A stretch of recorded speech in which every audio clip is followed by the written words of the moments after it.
Hello everyone, मेरा नाम है दीप्ति भारद्वाज और आप देख रहे हैं मेरा YouTube channel @maths with Deepti, जहां हम पढ़ते हैं बीएससी का मैथमेटिक्स। और आज हम कवर कर रहे हैं बीएससी के 6 सेमेस्टर की बुक मैट्रिक स्पेस और टॉपिक का नाम है थ्योरम्स। हम मैट्रिक स्पेस की थ्योरम्स कर रहे हैं। इसका पार्ट 1 पहले आ चुका है, ये पार्ट 2 है। तो चलो हम आगे बढ़ते हैं। पहली थ्योरम क्या कहती है हमसे, let D1 and D2 be two matrix space for a non-empty set X, then defined by, कैसे डिफाइन हो रही है कि dxy is equal to d1xy plus d2xy, तब is also a metric for X। हमें D1 और D2 दो matric space दिए गए हैं और ये बोला गया है कि इन दोनों का सम भी क्या मैट्रिक स्पेस होगा, ये हमें प्रूफ करना है। ये हमारी थ्योरम कहती है हमसे। चलो प्रूफ करते हैं। D1 D2 दोनों ही मैट्रिक स्पेस है, इट मींस ये मैट्रिक स्पेस की चारों प्रॉपर्टी होल्ड करते होंगे। तो M डैश ले लेती हूं मैं, M1 डैश कि D1 XY greater than equal to 0 होगा और D2 XY भी ग्रेटर देन इक्वल टू 0 होगा।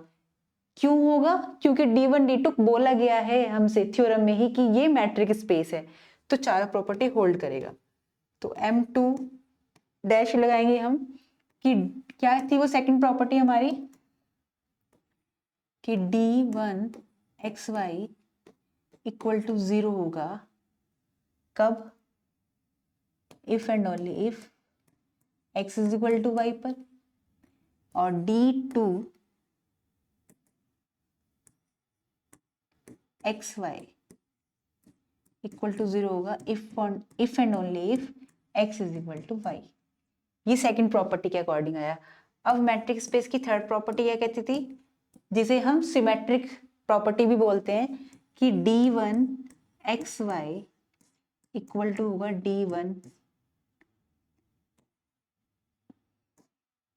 YX के और D2 XY इक्वल होगा D2 YX के। ये थर्ड प्रॉपर्टी कहती है और ये सेकंड प्रॉपर्टी से है। और मैट्रिक स्पेस की, एक सेकंड,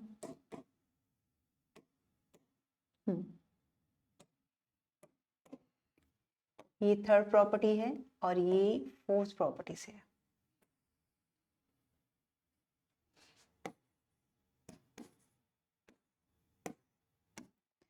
और ये सेकंड प्रॉपर्टी है।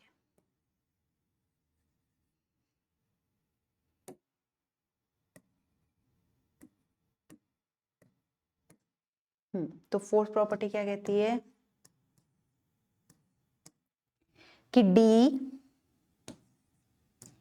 XY less than equal to होगा D1 XZ के, क्योंकि मेरे पास यहाँ एक पॉइंट X है और एक पॉइंट Y है, जिसके बीच में मैंने एक पॉइंट ले लिया Z। तो X से Z और Z से Y, इन दोनों डिस्टेंस को ऐड करेंगे तो वो हमेशा XY डिस्टेंस के या तो इक्वल आएगी या इससे बड़ी आएगी। तो यही हमारी फोर्थ प्रॉपर्टी कहती थी, D1 Z राइट। और D2, क्योंकि हमें D1 और D2 जो दोनों मैट्रिक्स दी गई है, दोनों डिस्टेंस दी गई है, ये मैट्रिक्स स्पेस है। तो पहले हम इसकी ये दोनों प्रॉपर्टी लिख लेंगे क्योंकि इसका यूज होना है आगे। ये चारों हैं। अब आगे बढ़ते हैं। तो हमें शो क्या करना है, वी शो दैट, क्या शो करना है हमें कि dxy इज इक्वल टू इन दोनों का सम जो आ रहा है हमारे पास dxy, ये भी मैट्रिक स्पेस होना चाहिए। We show that dxy is equal to d1 xy plus d2 xy is metric space, right. तो हम लेकर चलते हैं यहाँ पर। पहली प्रॉपर्टी से मैट्रिक स्पेस की फर्स्ट प्रॉपर्टी क्या कहती है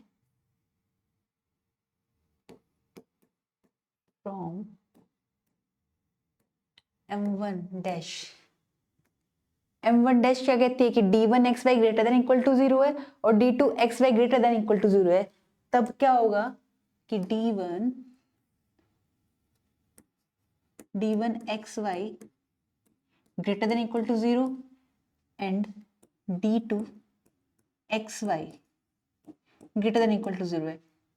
तब d1 xy plus d2 xy भी ग्रेटर देन इक्वल टू 0 होगा। और ये किसकी वैल्यू है? dxy की, क्योंकि हमें ऐसा ही फंक्शन गिवन है ना, हमें ये दे रखा है, तो इट मीन्स ये ग्रेटर देन इक्वल टू 0 हो गया।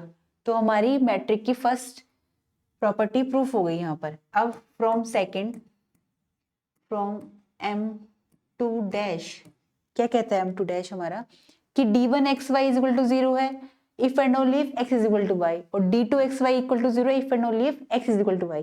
अगर ऐसा है तो ये रहा d1 xy इक्वल टू 0 और d2 xy equal to 0 if and only if x is equal to y।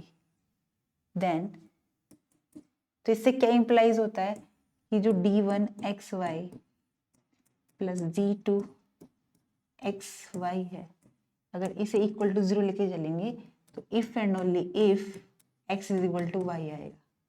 और ये हमारी किसकी वैल्यू है? ये हमारी है d xy की वैल्यू जो कि 0 है। तो both implies that, if and only if का मतलब यही होता है, both implies that x is equal to y। तो हमारी सेकंड प्रॉपर्टी भी प्रूफ हो गई। अब थर्ड प्रॉपर्टी से क्या था कि d1 xy is equal to d1 yx और d2 xy is equal to d2 yx। ये किससे आ रहा है हमारा? ये हमारी सिमेट्रिक प्रॉपर्टी होती है। कौन सी होती है? Symmetric property.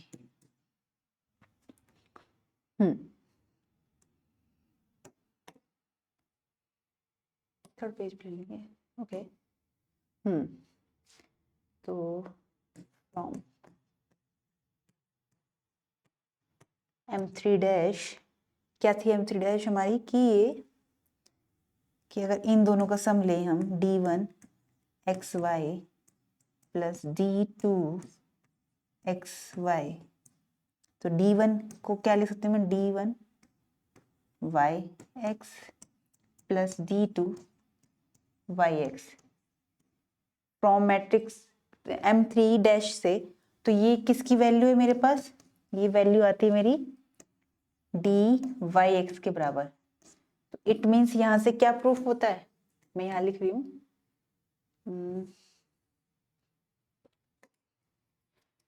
तो इट मीन्स क्या प्रूफ होता है हमारा यहां से कि dxy is equal to dyx के आ गया। तो ये हमारी थर्ड प्रॉपर्टी भी होल्ड होती है। अब फोर्थ प्रॉपर्टी हमारी क्या कहती है? m4 से, बाय m4 से हम लेके चलते हैं। हमारे पास कोई दो पॉइंट है, एक पॉइंट x है और एक पॉइंट माना मैंने z, इसके बीच में कोई पॉइंट y है। वही चीज कि इन दोनों का डिस्टेंस निकालें, इन दोनों का निकाल लेंगे, इसे ऐड करेंगे, वो हमेशा इस वाली डिस्टेंस से, एक्स जेड वाली डिस्टेंस से या तो बराबर आएगा या फिर उससे बड़ा आएगा। तो डी एक्स जेड हमारा लेस देन इक्वल टू होगा डी ऑफ एक्स वाई से प्लस डी वाई जेड से। इसको हम ऐसे भी लिख सकते हैं d x y plus d y z बड़ा है किससे? डी एक्स जेड से। तो हम यहां से क्या लेके चलते हैं? लेफ्ट हैंड साइड लेके चलते हैं। जब हम इसमें लेफ्ट हैंड साइड लेके चलेंगे, लेफ्ट हैंड साइड क्या है? D x y plus d y z. इसको मैं क्या लिख सकती हूँ? डी एक्स वाई को d1 x y plus d2 x y, क्योंकि हमें फंक्शन गिवन है ऐसा, है ना? ये देखो हमें ऐसा गिवन है फंक्शन कि डी एक्स वाई को मैं d1 एक्स वाई और d2 एक्स वाई लिख सकती हूँ। इसलिए मैंने इसे ऐसे लिखा plus d y D1 YZ plus D2 YZ। यहां से मैंने लिया D1 XY और D1 YZ, इसको एक तरफ ले लिया एक साथ, प्लस यहां से D2 XY को लिया प्लस D2 YZ को लिया, इसे एक साथ ले लिया।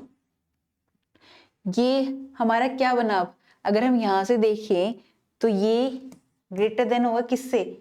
DXZ से,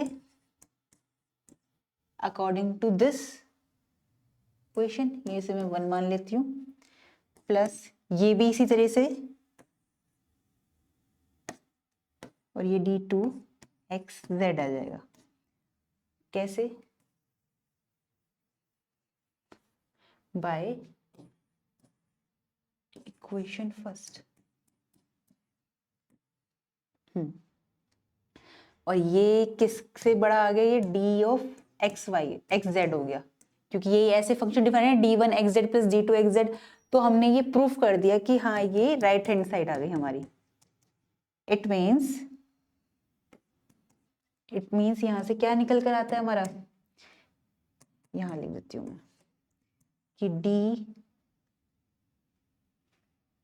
DXZ less than equal to हो गया D(XY) प्लस D(YZ)।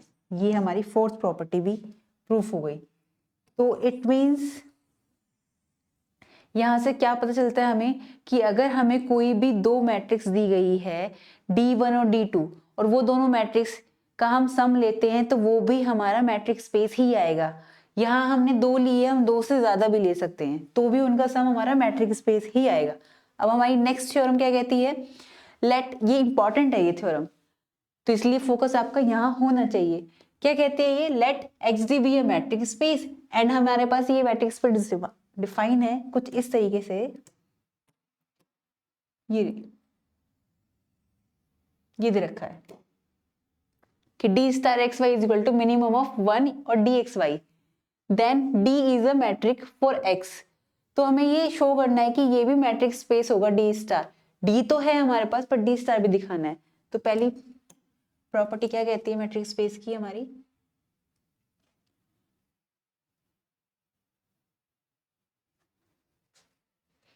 हमें फंक्शन डिफाइन है D*XY is equal to minimum of 1 और DXY। यहां पर DXY greater than equal to 0 होगा, क्योंकि ये मैट्रिक्स स्पेस है तो पहली प्रॉपर्टी होल्ड करेगा, और यहाँ पर 1 है तो इट मीन्स ये भी हमारा ग्रेटर देन इक्वल टू 0 होगा। कैसे? क्योंकि D(XY) greater than equal to 0 है बाई मैट्रिक 1 से, क्योंकि मैट्रिक स्पेस दे रखा है। अब हमारी सेकंड प्रॉपर्टी क्या आती कि D*XY इक्वल टू 0 लेके चले हम, और वो इफ एंड ओनली इफ आना चाहिए हमारा XY के। तो मैं यहाँ लेके चलती हूँ, क्या दिया है हमें? Minimum of 1 and DXY equal to 0। 1 तो 0 के इक्वल हो नहीं सकता, क्योंकि 1 क्या है हमारे पास? ग्रेटर देन 0 है। तो इसलिए हम D(XY इक्वल टू 0 लेके चलेंगे। क्यों नहीं लिया हमने 1? क्योंकि 1 हमारा ग्रेटर देन 0 है। तो ये तो एक कांस्टेंट वैल्यू है, इसको तो हम 0 नहीं लेके चल सकते, इसको लेके चलेंगे। और ये हमारी क्या कहती है? क्योंकि ये खुद अपने आप में मैट्रिक स्पेस है, इसलिए ये मैट्रिक स्पेस की सारी प्रॉपर्टी होल्ड करता है। तो सेकंड प्रॉपर्टी भी होल्ड करेगा कि अगर किसी दो पॉइंट के बीच की डिस्टेंस 0 आ रही है तो if and only if x is equal to y होगा। इट मीन्स हमारा यहाँ से क्या प्रूफ हो गया कि D*XY इक्वल टू 0 है, तो both implies that x is equal to y है। तो सेकंड प्रॉपर्टी भी होल्ड हो जाती है यहाँ पर। अब थर्ड प्रॉपर्टी क्या कहती है? सिमेट्रिक प्रॉपर्टी होती है। तो d star x y equal to क्या आना चाहिए हमारा, minimum of 1 d x y, minimum of minimum of 1, इसको मैं लिख सकती हूँ डी वाई एक्स। क्यों? क्योंकि ये भी मैट्रिक्स स्पेस की थर्ड प्रॉपर्टी होल्ड करता है बाय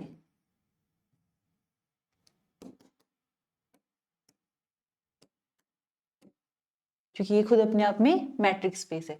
और ये हमारा क्या बन गया, डी स्टार वाई एक्स। तो हमारे पास थर्ड प्रॉपर्टी भी होल्ड हो जाती है। अब फोर्थ प्रॉपर्टी क्या थी हमारे पास, ट्रायंगुलर इनइक्वालिटी प्रॉपर्टी थी।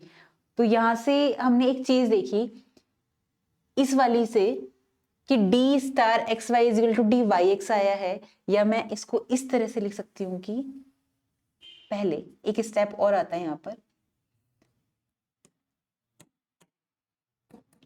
कि डी ऑफ वाई एक्स बचा मेरे पास, डी ऑफ वाई एक्स बचा क्योंकि वन कांस्टेंट है, हम वन नहीं ले सकते यहाँ पे, डी ऑफ वाई एक्स बचा। और ये हमारा डी यहां से इंप्लाइज होता है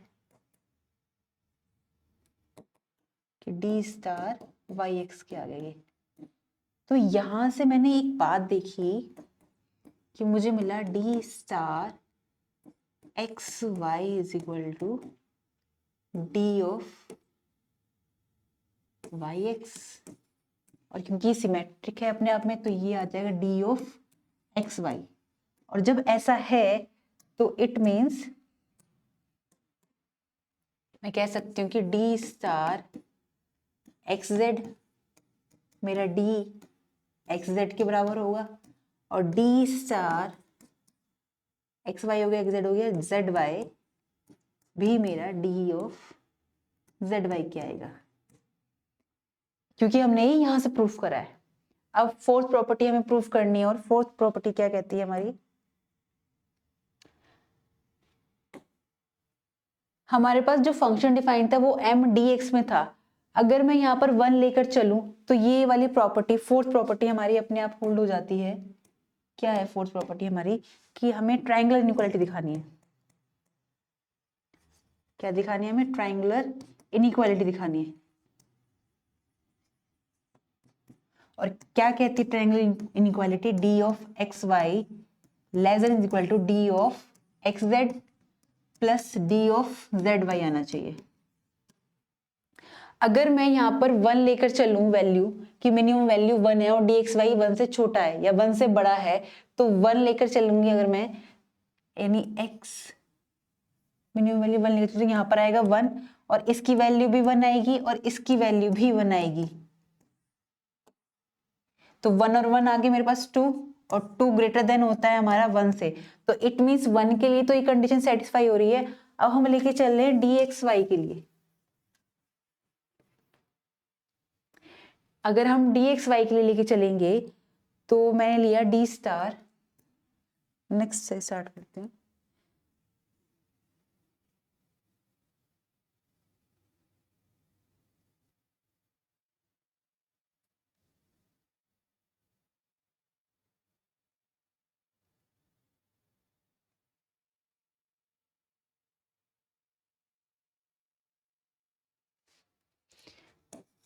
d x z d x y लेके चलते हैं ना, triangle inequality d x y less than equal to d of x z लेना है मेरे को, plus d of z y लेना है। क्योंकि यही बात है कि मेरे पास कोई 2 पॉइंट है एक्स एंड वाई, उसके बीच में कोई पॉइंट जेड है, तो इट मीन्स ये दोनों डिस्टेंस का सम और इसका सम, मतलब इस ये डिस्टेंस, इन दोनों का सम हमेशा बड़ा होगा इस वाली डिस्टेंस से या फिर इक्वल होगा। तो यहाँ पर डी स्टार एक्स वाई लेके चल रही हूँ, डी स्टार एक्स वाई लिया मैंने, वो किसके बराबर आना चाहिए, लेस देन इक्वल टू, इसको मैं लिख सकती हूँ डी स्टार एक्स जेड के, क्योंकि अभी हमने यहाँ पे देखा था थर्ड से हमने निकाला था कि d star x y d y x क्या आया था, और जो किसके बराबर आया था हमारा डी ऑफ एक्स वाई के, ये रहा। तो इसलिए मैं डी एक्स वाई को ये लिख सकती हूँ और डी एक्स जेड को ये लिख सकती हूँ plus D star Z Y आ गया। तो इट मीन्स हमारी ट्रायंगुलर इनइक्वालिटी की प्रॉपर्टी फुलफिल हो गई। ये कब है? जब डी ऑफ एक्स,